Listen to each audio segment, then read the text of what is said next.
कल जब सुबह उठो, स्नान करो, पूजा पाठ जो भी करते हो नित्य क्रिया करो, उसके बाद में अपने आप को दर्पण के सामने खड़े करना, मतलब शीशे के सामने खड़े करना और अपने आप से पूछना और अपने आप को देखना कि क्या तू संसार में जैसे आया था आज तू वैसा ही खड़ा है? क्या तेरा जीवन जैसा था, क्या आज तेरा जीवन वैसा ही है? क्या तू जिनके लिए अपना संपूर्ण जीवन लगा रहा है, क्या वो तुम्हारे साथ में वास्तविक खड़े हैं? क्या वास्तविक वो तुम्हारे साथ में जो भी तुम कुछ करोगे तुम्हारा हित और अहित की चिंता कर रहे हैं? प्रत्येक व्यक्ति अपनी समस्या का समाधान स्वयं होता है, ध्यान रखना। प्रत्येक व्यक्ति, यदि किसी व्यक्ति के जीवन में समस्याएं आती हैं तो उसके कारण भी वही है और समाधान है तो उसका भी कारण वही है। कोई किसी के जीवन में ना समस्या पैदा करता है और ना समाधान देता है, हम उसका कारण स्वयं होते हैं। और जब हम काम तो स्वयं कर देते हैं और जब समस्या में खड़े हो जाते हैं तब हम भगवान के पास में जाते हैं और कहते हैं भगवान जी अब आप हमारी समस्या का समाधान आप करेंगे।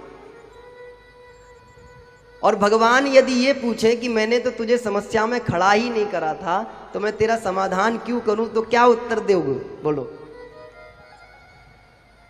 भाई ऐसा मान के चलो कि हमारी कैपेसिटी, हमारी क्षमता कुछ कम करने की है। मान लो एक शरीर की क्षमता है कि वो 1 किलोमीटर दूर तक दौड़ सकता है और वह यदि वही बालक यदि 10 किलोमीटर तक दौड़ गया तो उसकी समस्या क्या है? वह स्वयं अपनी समस्या है ना। उसमें जब इतनी क्षमता नहीं थी तो उसको एक साथ में नहीं दौड़ना था। हमें कभी भी अपने जीवन में कंपटीशन में नहीं आना चाहिए, ध्यान रखना। मेरे इस शब्द को बड़े वो युवा बच्चे जो है ना वो ध्यान से सुनना कि अपने जीवन को कंपटीशन से तुलना मत कीजिएगा कि तुम किसी कंपटीशन का हिस्सा हो। जब जब तुम अपने आप को कंपटीशन में रख दोगे तब तब आप हारने लग जाओगे, तब आप हार जाओगे। आपको सबसे पहला काम है अपनी क्षमता को बढ़ाना। सबसे पहला काम है अपने ही शरीर पर काम करना, अपने ही शरीर को साधना, अपने मस्तिष्क को इतना स्ट्रांग बनाना कि आप कितनी भी डिफिकल्ट कंडीशन में खड़े हो उसका हल तुम्हारे मस्तिष्क में चल रहा हो। ये ब्रेन उस लेवल पर जाकर के तैयार कब होता है जानते हैं? ये तब तैयार होता है जब भगवान की भक्ति व्यक्ति के मस्तिष्क में प्रवेश करी जाती है। जब तक भगवान की भक्ति व्यक्ति के मस्तिष्क में प्रवेश नहीं करेगी तब तक उस व्यक्ति का ब्रेन या उस बच्चे का ब्रेन उस लेवल का नहीं हो सकता। आज मैं आपसे यदि उन बच्चों से पूछूं कि आपकी दिनचर्या क्या है, आप करते क्या हो,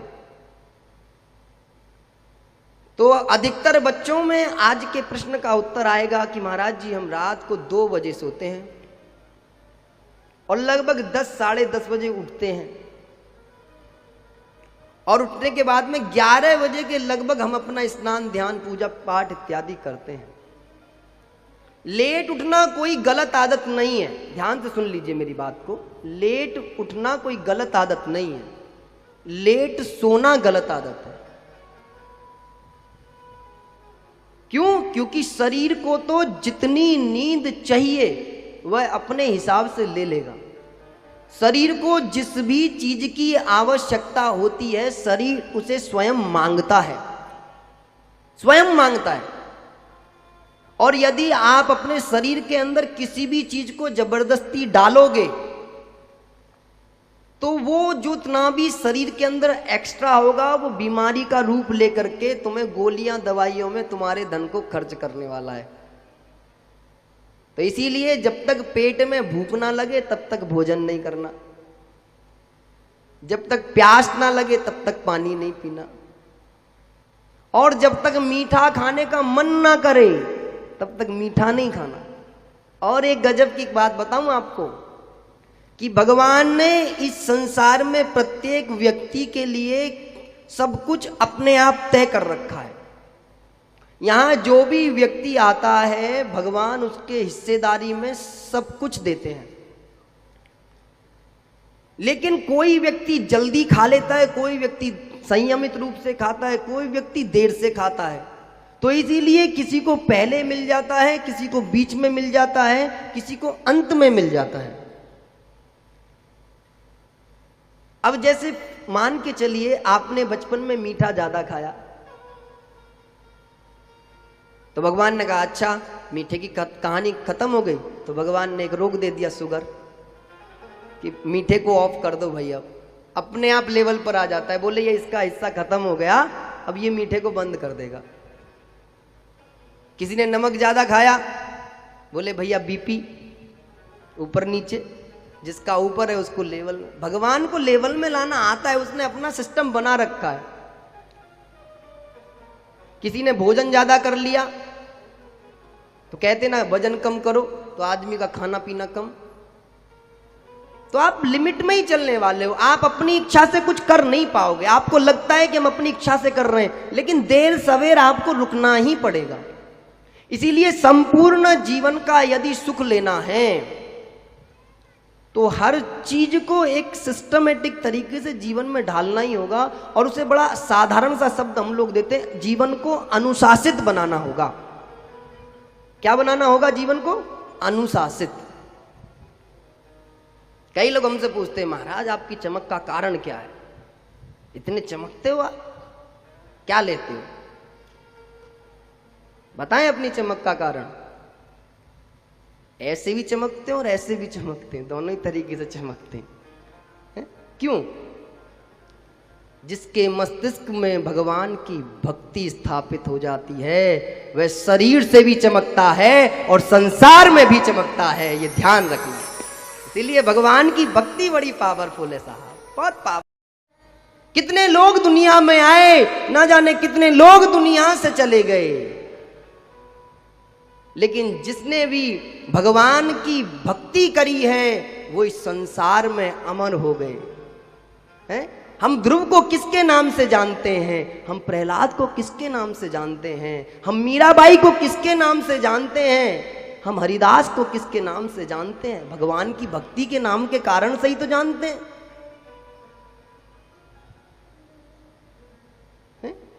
किसके नाम से जानते हैं? भगवान की भक्ति के कारण से।